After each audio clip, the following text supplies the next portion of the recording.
நீங்க பேசுங்க ஆண்டவரே. இப்படி வார்த்தைகள் வெளிப்படிட்ட ஆண்டவரே. ஆண்டவரே, காது உள்ளவன் கேட்க கடுவான் சொல்லியிருக்கிறேன் ஆண்டவரே. நாங்கள் அந்த வார்த்தைகளை கேட்டு எங்கள் இருதயத்தில் ஆண்டவர் அது கிரிய செய்ய ஆண்டவரே நீ கிருபை பாராட்டும்படியா ஜெபிக்கிறோம். முழுமையாயும் பாதத்தில் ஒப்பு கொடுக்கிறோம். மோசே மறைத்து பேசின தேவன் இந்த நாளில் நீ பேசுவீராக, பெரிய காரியங்களை செய்யும். இயேசுவின் நாமத்தில் ஜெபிக்கிறோம் நல்ல பிதாவே. எடுத்து வாசிக்கலாம். யோவான் 1ஆம் அதிகாரம் 9ஆம் வசனம்.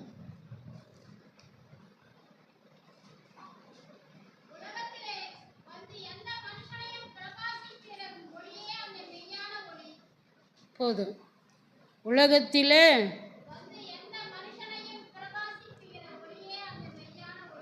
மனுஷனுக்குள்ள என்ன ஒளி இருக்கு? மெய்யான ஒளி. அந்த ஒளி மனுஷனுக்குள்ள இருக்கு வாசிதா, அந்த வெளிச்சம் நம்மளுக்குள்ள இருக்கு வாசிதா, அந்த ஜீவன் நம்மளுக்குள்ள இருக்கு வாசிதா.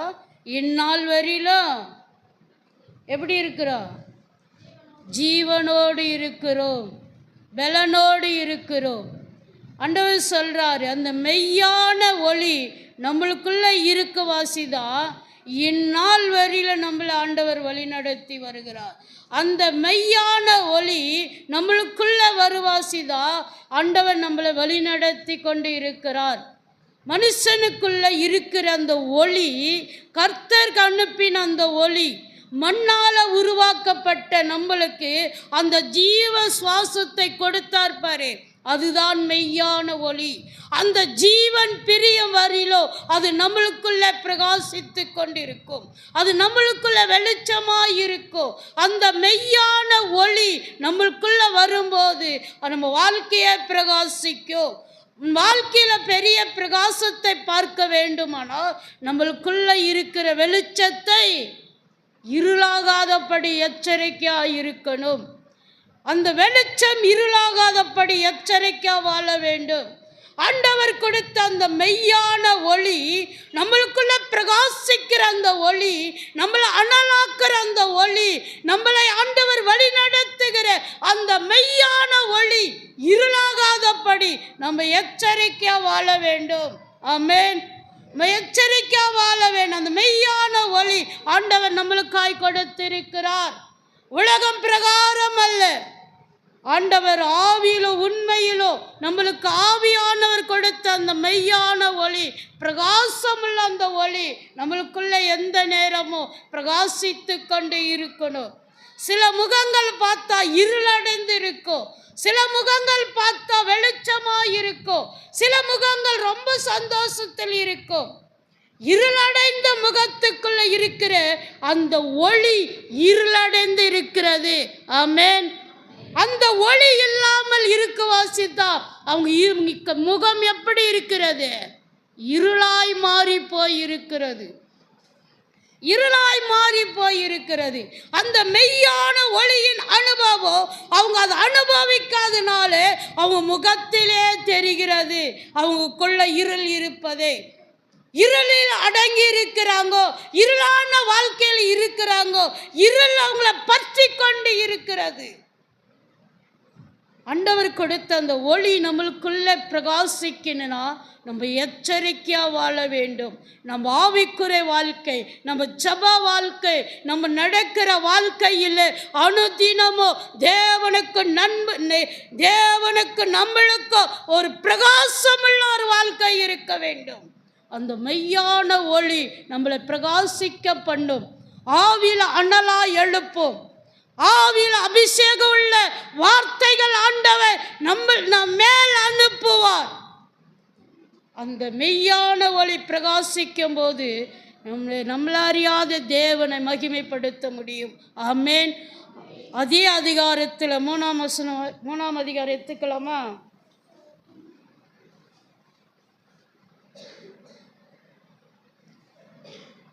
3ஆம் அதிகாரம் 19 இருந்து 21 வரை வாசிக்கலாம்.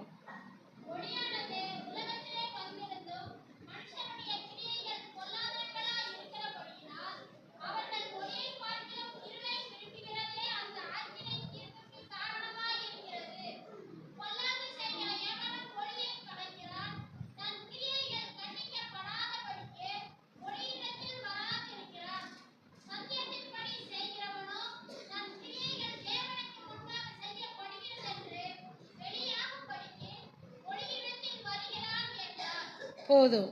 ஒளியினிடத்தில் வருகிறான். ஒளிய உலகத்தில் வந்தபோது மனுஷன் என்ன பண்ணுறான்? பொல்லாதவர்களாய் வழிகளில் நடக்கிறான். அவன் வழிகள் தாறுமாறாய் இருக்கிறது, அவன் எண்ணங்கள் தாறுமாறாய் இருக்கிறது. ஒளி அவனுக்குள்ளே வந்தாலோ அவன் வாழ்க்கை இருளடைந்து போயிடுது. அவன் அந்த இருளில் தவறான காரியம்தான் செய்கிறான். அந்த இருளில் பாவம் பெறுகிறது. அந்த இருளிலே அவன் வாழ்க்கையை இருளடைந்து போய் இருக்கிறது. அவன் வெளிச்சத்தை விரும்ப மாட்டான். அவன் வெளிச்சத்தை ஏற்றுக்கொள்ள மாட்டான். வெளிச்சம் அவனுக்கு பிடிக்காது. ஏன்? அந்த இருளில் தான் பல காரியங்கள் செய்கிறார். இருளானதான் வாழ்க்கையை கெடுக்கிறது. இருளானதான் ஆவிக்குரிய வாழ்க்கையை கெடுக்கிறது. வெளிச்சம் அவன் விரும்பவே மாட்டான். திருடுவன் பகல்ல வந்து திருடுவான், பகல்ல திருடுறான். அவன் திருடுது எப்போ? இரவுல தான் திருடுவான். கொள்ளை நோய் எப்போ வருதுன்னு வேதம் சொல்லுகிறது. எப்போ வருதுன்னு சொல்லி இருக்கிறது? இரவில் தான். இப்போ உலகத்தில் பல காரியங்கள் நடக்குது, பகல்ல நடக்குது. பூமி அதிர்ச்சி பகல்ல நடக்கிறது. சுனாமி வந்துச்சு, பகல்ல நடந்திருக்கிறது. இதெல்லாம் எப்போ வந்தது? இரவில். அழிக்க வருகிறவன், கொள்ளடிக்க வருகிறவன், தரமட்டமாய் பண்ண இரவில் தான் வருகிறான். தரமட்டமாய். நம்ம வெளிச்சத்துக்குரிய பிள்ளைகளாய் இருக்கும்போது அந்த இருளானது நம்மளை பற்றி கொள்ளாது. வெளிச்சத்தா விரும்புவான். தேவனுக்குரிய பிள்ளைகள், தேவனுக்குரிய ரகசியங்கள் அறிந்தவர்கள் வெளிச்சத்தை விரும்புவான். அதை ஏற்றுக்கொள்ளாதவன் இருளில் தான் வாழுவான்.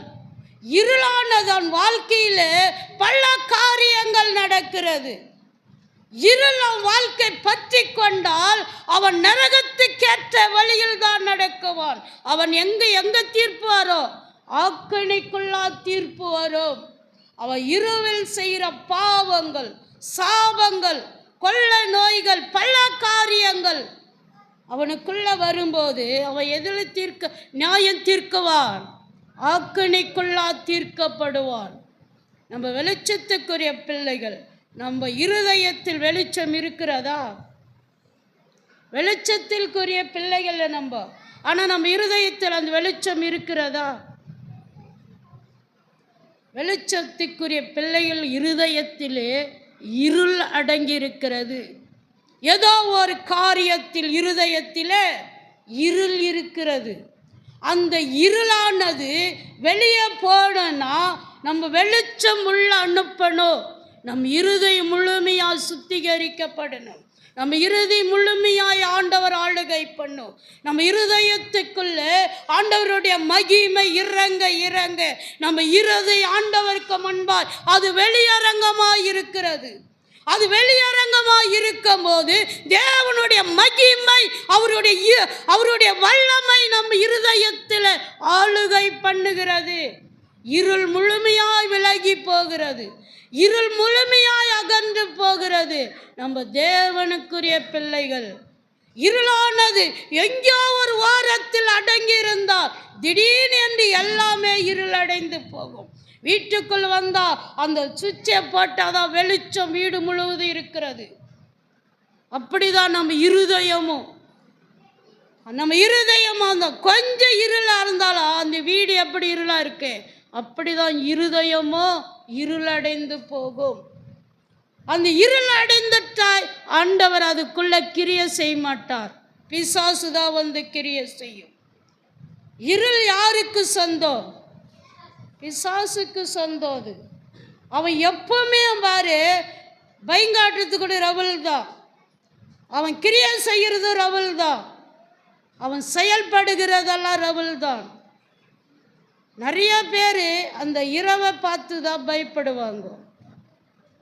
தூங்க முடியல, அப்படி வருது இப்படி வருதுன்னு. ஆண்டவருடைய ஒளி உனக்குள்ளே இருந்தால் இருள் வந்து நம்மளை ஆட்கொள்ளுமா, நம்மளை ஆளுகை பண்ணுமா? இருள் வந்து தேவ மகிமை நம்மளுக்குள்ள கொழுந்து விட்டு எரியும் போது இருள் நம்மளை வந்து ஆளுகை பண்ணுமா? இருள் வந்து நம்மளை ஆளுகை பண்ண நம்ம ஆவிக்குறி வாழ்க்கை நாளுக்கு நாள் குறைந்து போகும். நம்ம ஜப வாழ்க்கை நாளுக்கு நாள் குறைந்து போகும். நம்ம பரிசுத்த வாழ்க்கை குறைந்து போகும். இருள் வந்து பலவிதமான சிந்தனை கொடுப்பார். இருளானது நம்ம தாறுமாறாக்குவா. இருளானது நம்ம ஆவிக்குரிய ஜீவத்தை எப்ப தள்ளலாம் நினைக்குவா. அந்த இருள் நம்மளை அணுகாதபடி தேவனுடைய வெளிச்சம் அவர் கொடுத்த அந்த வெளிச்சத்துக்குள்ள பிரகாசமாய் இருக்க வேண்டும். ஆனால் நம்ம எச்சரிக்கையாய் இருக்க வேண்டும். ஆமென். எச்சரிக்கையாய் இருக்க வேண்டும். அந்த இருள் என்னை அணுகாதபடி தேவனுக்கு முன்பா நம்ம எச்சரிக்கையாய் எழுந்து நிற்கும் போது அந்த இருள் வந்து நம்மளை பற்றி கொள்ளாது. இருள் நம்மளை தேடி வந்தாலும் இது வெளிச்சத்துக்குரிய பிள்ளைகள் என்று தூரம் போயிரும். அந்த இருள் நம்மளை அணுகவே அணுகாது. இந்த 3ஆம் வசனத்தில் 12ஆம் வசனம் 21ஆம் வசனம் வாசிக்கலாமா? 3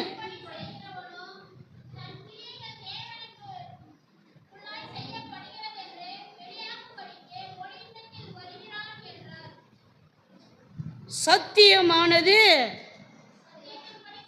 சத்தியத்தின்படி செய்கிறான்.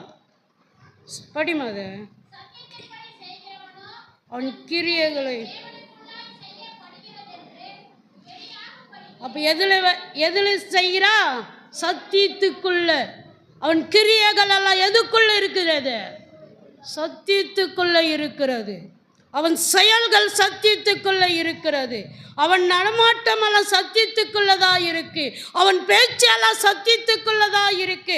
அவன் ஜீவன் சத்தியத்துக்குள்ளதா இருக்கிறது. அந்த சத்தியத்துக்குள்ள வருகிறான்.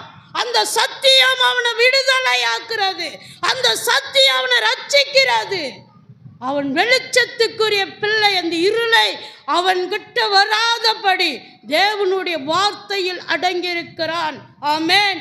தேவனுடைய வார்த்தையில் அடங்கியிருக்கிறான். அவர் மகிமையில் அடங்கியிருக்கிறார். இருள் என்னை விட்டு தூரம் போகணும். நான் தேவனுக்குரிய பிள்ளை. அந்த வெளிச்சம் என் வாழ்க்கையிலோ என் குடும்பத்திலோ என் ஆவிக்குரிய வாழ்க்கையிலோ பிரகாசித்து இருக்கணும். அந்த வெளிச்சத்துக்குரிய பிள்ளைகள் தேவனிடத்தில் வருகிறான். இருளில் வருகிறவ எங்க போறா? ஆக்கினிக்குள்ளாய் தீர்க்கப்படுகிறான். தேவனுக்குள்ள வருகிறவன் வெளிச்சத்துக்குரிய பிள்ளைகள். வெளிச்சத்துக்குரிய பிள்ளைகளா தேவ சமூகத்தில் காத்திருக்கிறோம். தேவனுடைய மகிமைக்குள்ள காத்திருக்கிறோம். நம்ம அனலும் இல்லாத குளிரும் இல்லாத வாழ்க்கை இனி ஆண்டவர் அது வாந்தி பண்ணி போடுவார்.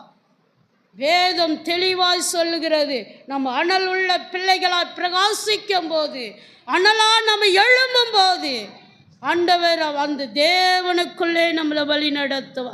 அவர் மகிமைக்குள்ளே வழி நடத்துவா. இருள் அவரை பற்றி கொள்ளாது. இருளானது அவனை அண்டிக் கொள்ளாது. நம்ம வார்த்தைகள் சரியா இருக்கோ, நம்ம ஜப வாழ்க்கை சரியா இருக்கோ, நான் என்ன பேசுறேன்னு ஆண்டவர் தெளிவாய் நம்மளுக்கு வெளிப்படுத்துவார். அறிந்து கொள்ள அறிந்து பேசுவோம். அவசரமாய் வாய விட மாட்டோம்.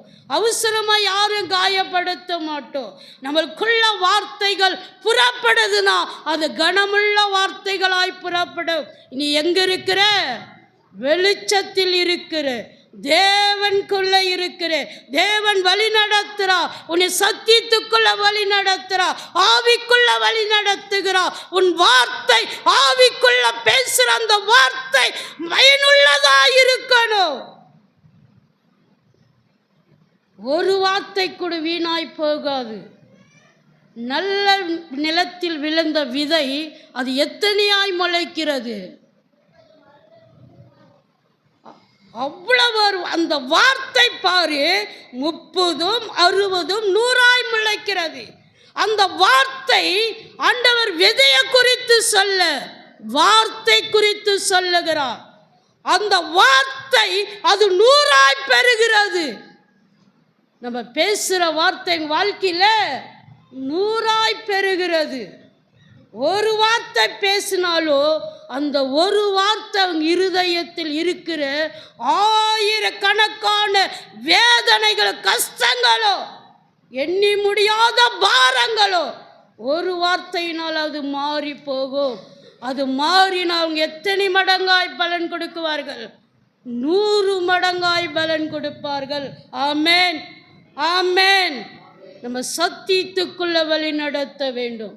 சத்தியத்தை கேட்குறோம், சத்தியத்தை காதார கேட்குறோம், ஆனால் இருதயத்துக்குள் அனுப்புறதில்லை. சத்தியம் மனதார கேட்குறோம், ஆனால் இருதயத்தில் கிரியை செய்யறதில்லை. நம்ம வாழ்கிற வாழ்க்கையிலே நிற்கிறோம், நம்ம பேசுகிற வார்த்தையிலே நிற்கிறோம், நம்ம செயல்படுகிற அந்த செயலிலே நிற்கிறோம்.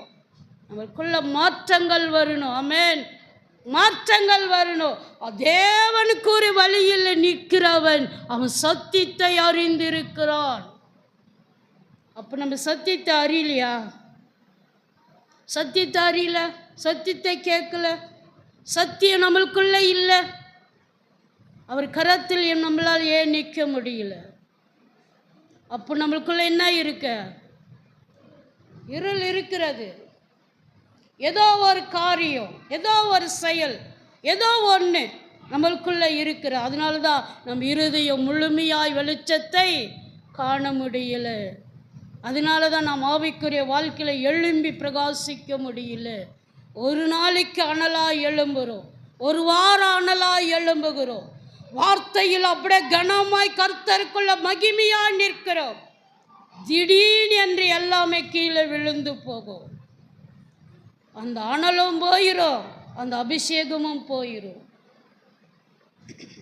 அப்படியே கொண்டவங்க ஆண்டவர் வாந்தி பண்ணி போடுவார்.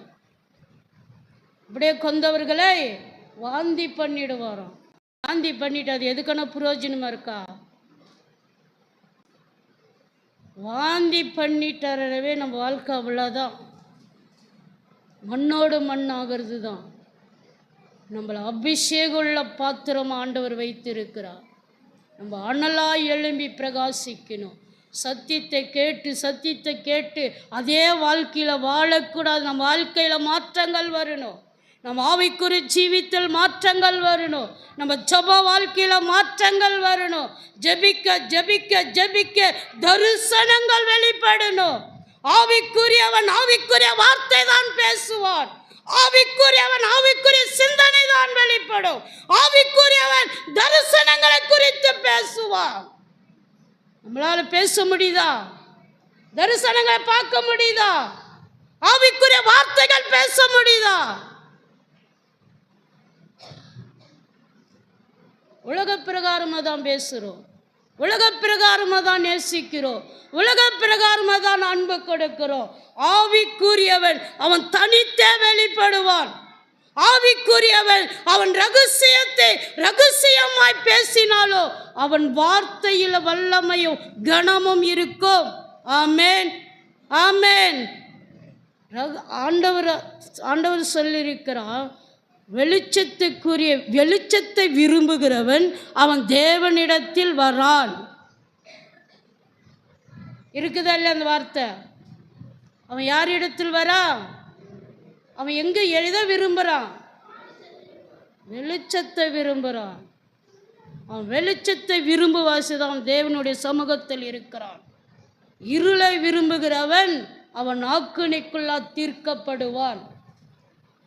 பல காரியங்கள் இருளானது, இன்னும் சொல்ல முடியாத வார்த்தைகள் எல்லாம் இருக்கிறது. இருள் ஒரு குடும்பத்தை அழிச்சிரும். இருள் அவன் வாழ்க்கையை தரமட்டமாய் மாக்கிறோம்.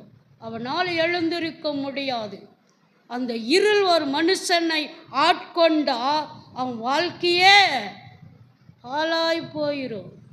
வெளிச்சத்துக்குரியவன் வெளிச்சத்துக்குரியதான் பேசுவான். வெளிச்சத்துக்குரிய வார்த்தைகள் தான் பேசுவான். அவனுக்குள்ள எரிச்சல் வராது, அவனுக்குள்ள கோபம் வராது, அவனுக்குள்ள பொறாமை வராது, அவனுக்குள்ள வைராகியம் வராது, அவனுக்குள்ள பெருமை வராது. இவையெல்லாம் ஆண்டவர் அருவருக்கிறான காரியம். ஆமென். அதெல்லாம் அருவருக்கிற காரியம். ஆண்டவர் அதெல்லாம் நேசிக்கிறது இல்லை. அன்பு ஒண்டிதான் ஆண்டவர் நேசிக்கிறது. சகிப்பு தன்மை தான் ஆண்டவர் நேசிக்கிறது. நம்ம எவ்வளவு சகிக்கிறோமோ அவ்வளோ நம்ம கிருபை பெறுவோம். ஆமென். நம்மளுக்குள்ள எவ்வளவு சகிப்பு தன்மை வளருதோ அவ்வளோ கிருபை நன்மேல் வரும். சகலத்தை தாங்கக்கூடிய அந்த கிருபை, சகலத்தை சகிக்கக்கூடிய கிருபை, சகலத்தை மேற்கொள்ளுகிற அந்த கிருபை, அது நம்மேல் வந்து அமரும் போது சகலத்தையும் நம்ம சகிப்போம். எதுவுமே நம்ம இருதயத்துக்குள் அனுப்ப மாட்டோம். அதை குறித்து பேச மாட்டோம். அதை குறித்து வேதனைப்பட மாட்டோம். கர்த்தர் பார்த்து கொள்வார். அவ்வளோதான். விட்டுட்டு ஆவிக்குரிய காரியங்களை யோசிக்குவோம். என்னவனா நடக்கட்டும், எதவனா நடக்கட்டும், நம்ம நிதானித்து நம்ம நடக்கும்போது கர்த்தருடைய கிருபை நம்மேல் வருகிறது. அவசரப்பட்டு நம்ம எங்கேயுமே நிற்க மாட்டோம், பேச மாட்டோம். இந்த நாவு எப்படி இருக்குதா? நெருப்பாம். அந்த வார்த்தை பேசுகிற அந்த வார்த்தை என்னாகுது? அந்த இருதயம் அப்படி சுட்டெரிக்கிறது. அவ்வளோ ஒரு கூர்மையான நாவு நம்மளுக்கு ஆண்டவர் கொடுத்திருக்கிறார். அந்த நாவை ஆண்டவருக்காக பயன்படுத்தும் போது அது எவ்வளோ கிருபை நம்மளுக்கு சூழ்ந்து கொள்ளும், எவ்வளோ மகிமை நம்மளை சூழ்ந்து கொள்ளும். நம்ம வெளிச்சத்துக்குரிய பிள்ளைகள். வெளிச்சத்தில் நம்ம நிற்கும் போது இருளான வார்த்தைகள் நம்மளை வந்து அண்டிக் கொள்ளக்கூடாது. இருளான சிந்தனை நம்மளை அண்டிக் கொள்ளக்கூடாது. இருளான பேச்சு நம்மளை அண்டிக் கொள்ளக்கூடாது. நம்ம வெளிச்சத்துக்குரிய வார்த்தைகளை பேச பேச பேசுதான் ஒரு மகிமை உனக்குள்ள சூழ்ந்து கொள்ளும். ஒரு ஆவின் அனல் உனக்குள்ளே சூழ்ந்து கொள்ளும். பாரமா இருக்கா? தேவ சமூகத்துக்கு ஓடிவா. நீ ஜெபம் பண்ணிட்டு வீட்டுக்கு திரும்பி போ. அந்த பாரமெல்லாம் லேசா மாறிப்படும். அந்த வேதனை உன்னை சூழ்ந்துக்காது. நீ எவ்வளவு பாரமனா இருக்கட்டும், எவ்வளவு கஷ்டமனா இருக்கட்டும், எவ்வளவு விதமான நெருக்கங்கள் இருக்கட்டும், தேவ சமூகத்தில் அழுது ஜெபம் பண்ணிட்டு வெளியே போ. உன் இருதயம் எப்படி இருக்கா? லேசா மாறிப்படும். அது குறித்து சிந்தனை வராது, அது குறித்து பாரமே வராது. நம்ம எப்போ நார்மலாக இருக்கிறோமோ அப்படிதான் இருக்கும். நம்மளை ஆண்டவர் அழகாய் வழி நடத்துவார். ஆண்டவர் சமூகத்தில் வச்சிடுறோம். என் நிலைமை இதுதான் ஆண்டவர், என் நிலைமை இதுதான், என் சூழ்நிலை இதுதான், என் குடும்பம் இதுதான், என் பிள்ளை இதுதான். எங்க வைக்கிறோம்? ஆண்டவர் சமூகத்தில் வைக்கிறோம். ஒரு பாரமெல்லாம் பாதத்தில் வைக்கிறோம். நம்ம வெளியே போகும்போது அந்த வெளிச்சத்துக்குரிய பிள்ளைகளால் நிம்மதியாய் வீட்டுக்கு போகிறோம்.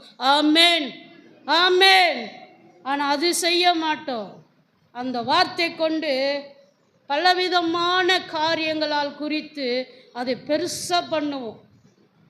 அது ஆவிக்குரிய வாழ்க்கை அல்ல, அது ஆவிக்குரிய ஜீவியும் இல்லை. ஆவிக்குரியவன் நிதானித்து அறிந்து பேசுவான். ஒருத்தரையும் காயப்படுத்த மாட்டான். காயப்படுத்துகிற வார்த்தைகள் அவனுக்குள்ள பெறாது. அவன் வெளிச்சத்தில் தேவனிடத்தில் வருகிறவன் தேவனுக்குரிய வார்த்தை தான் பேசுவான். தேவனுக்குரிய வெளிச்சத்தில் வருகிறவன் தேவனை குறித்த ரகசியங்களை தான் பேசுவான். அவன் ஜெபிக்கும் போது எனக்கு என்ன நடந்தது, நான் ஆராதிக்கும் போது எனக்கு என்ன வெளிப்பட்டது, ஆண்டவர் என்னோடு என்ன பேசினார், ஆண்டவர் எனக்கு என்ன ஆலோசனை கொடுத்தா, இப்படி நம்ம ஒரு நாளான பேசி இருக்கிறோமா? ஆமென். பேசி இருக்கிறோமா? இல்லை. உலக பிரகாரமாக தான் பேசுகிறோம், உலக பிரகாரமாக தான் சிந்திக்கிறோம், உலக பிரகாரமாக தான் நம்ம நடந்து கொள்ளுகிறோம். ஆவிக்குரியவன் தனித்தே செயல்படுவான். வெளிச்சத்துக்குரியவன் தேவனிடத்தில் வருகிறான். நம்ம எங்க வருகிறான்? தேவனிடத்தில் வருகிறான். வெளிச்சம் நம்ம வாழ்க்கையில் இருக்கும்போது வேறு இடத்தில் போகாது. நம்ம கால் வேறு இடத்துக்கு போகாது.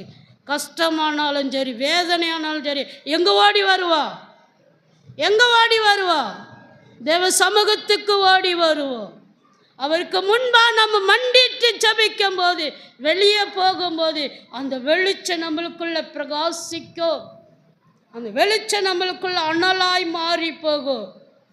அது வீட்டுக்கு போனாலும் சமாதானத்தை கொடுக்கும். அந்த கோவம், அந்த எரிச்சல் எல்லாமே எங்கே போயிடா? இங்கே மாறி போகும். நம்ம வாயில பேசி அது சரி கட்டுறது சரியா, இல்லை தேவன் சமூகத்தில் வந்து ஜெபிக்கிறது சரியா? தேவ சமூகத்தில் வந்து ஜெபிக்கிறதா அது சரியா இருக்கும். நம்ம வாயில பேசி பேசி பேசி அது பெருசாக உருவாக்குறதை காட்டிலும் தேவன் கரத்தில் வந்து அமர்ந்திருந்தால் அது தேவ கிருபை நம்மளை சூழ்ந்து கொள்ளும். அந்த கிருபை நம்மளை சூழ்ந்து கொள்ளும் போது நம்ம தேவனிடத்தில் அந்த வெளிச்சத்தின் இடத்தில் தினம் தினம் வந்து நிற்கும் போது கர்த்தர் அந்த கிருபை நம்மளுக்கு கொடுக்கிறார். வெளிச்சத்துக்குரியவன் தேவனிடத்தில் வருகிறான். நீ வெளிச்சத்துக்குரியவளா? நீ வெளிச்சத்துக்குரியவரா? நீ யாரு? நீ யார்? உன் இருதயத்தை கேளு. நீ சிந்தித்து பாரு. நீ சிந்தித்து பாரு. நீ வெளிச்சமாய் வாழ்கிறாய். வெளிச்சத்துக்குரிய பிள்ளைகள் வார்த்தை இருக்கிறதா? வெளிச்சத்துக்குரிய பிள்ளைகளா பேசுகிறோமாய்? நீ யாரு? என்ன நடக்குது வாழ்க்கையில்? நம்ம வெளிச்சத்தில் நடக்கிறோமா? தேவனிடத்தில் வருகிறோமா? வெளிச்சத்துக்குரிய வார்த்தைகள் பேசுகிறோமா? உன்னை நீ ஆராய்ந்து பாரு. உன் இருதயத்தை கேளு. உன் இருதயத்தில் என்ன ஒளிந்திருந்தாலும் அது ஆண்டவருக்கு வெளியரங்கமாயிருக்கு. மனுஷன் முகத்தை தான் பார்க்குவா. ஆண்டவர் எதை பார்க்கிறாரு? இருதயத்தை பார்க்கிறார். வேதம் சொல்லுகிறது, மனுஷனை பார்ப்பது போல நான் பார்க்க மாட்டேன். அவர் பார்வை எப்படி இருக்கிறது? வித்தியாசமாக இருக்கு. மனுஷன் எதை பார்க்குவா? உன் முகத்தை பார்ப்பான். ஆனால் ஆண்டவர் பார்க்கிறதை அவர் நம்ம முழுமையாய் பார்க்கிறார். முழுமையாய் அவர் பார்க்கிறார். நீ எந்த ரகசியம், எப்படி கொண்ட காரியம், எவ்வளோ பெரிய காரியம் இருந்தாலும் ஆண்டவருக்கு அது வெளியரங்கமாயிருக்கும். ஆமென். வெளியரங்கமாயிருக்கும். வெளிச்சத்துக்குரிய பிள்ளைகள் வெளிச்சத்துக்குரிய வாழ்க்கையில், வெளிச்சத்துக்குரிய பாதையில், வெளிச்சத்துக்குரிய செயலில் நம்ம இருக்கும்போது தேவ கிருபை நம்மளை சூழ்ந்து கொள்ளும். நம்ம எல்லாருமே எழுந்து நின்று ஜெபிக்கலாங்கம்மா.